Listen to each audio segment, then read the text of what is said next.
I have a 6-year-old son named Bruno.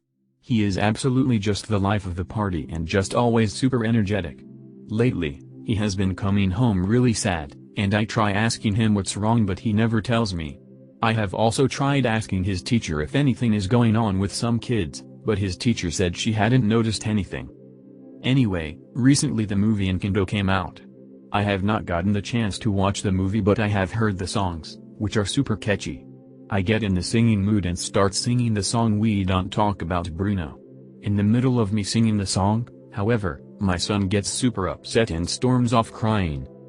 I was super confused and followed him to ask him what was wrong. And he said that first his friends say not to talk about him and now me. That's when I realized what was going on. He told me everyone was making fun of him saying he had rats and no one ever wanted to say his name. I explained to him that I still loved him and was singing a song from the movie. Just yesterday I talked to the teacher about it and she promised she would get the situation handled. He seems to be doing awesome now and we just watched the movie together. He loves Bruno and the song haha. TL, doctor, I was singing the song We Don't Talk About Bruno and my son, named Bruno, thought I hated him. Tifu, regret it, I'm such an idiot. I'll start off by saying that my wife has very weak taste buds. She can hardly taste anything unless they're on extremes of their flavor.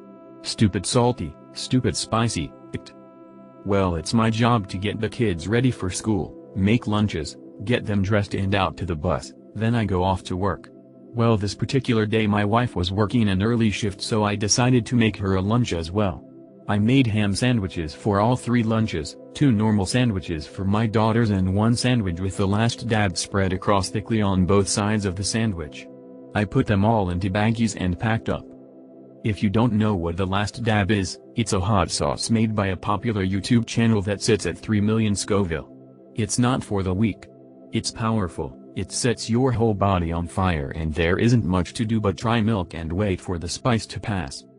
Today around 11:30, I got a call from my oldest daughter teacher saying she was in agony, that she vomited all over the floor and is in the nurse's office being assessed. I immediately knew what I did, left work and rushed to the school. I stopped at a gas station to get some whole milk and some thick milk chocolate to try and help her. I've heard chocolate works but never had the misfortune to try it. When I got there, the nurse had figured out what had happened and I got an earful from her about the dangers of spicy food for young kids and I could have done some damage.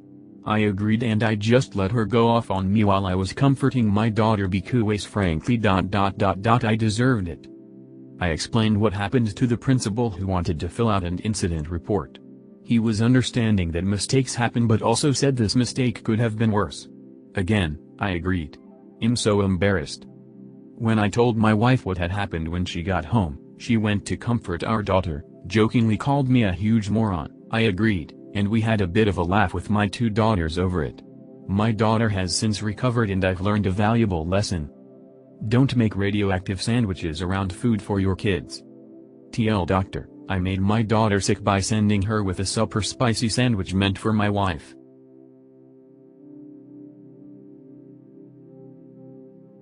I guess I technically fucked up a few days ago, but just learned about it yesterday.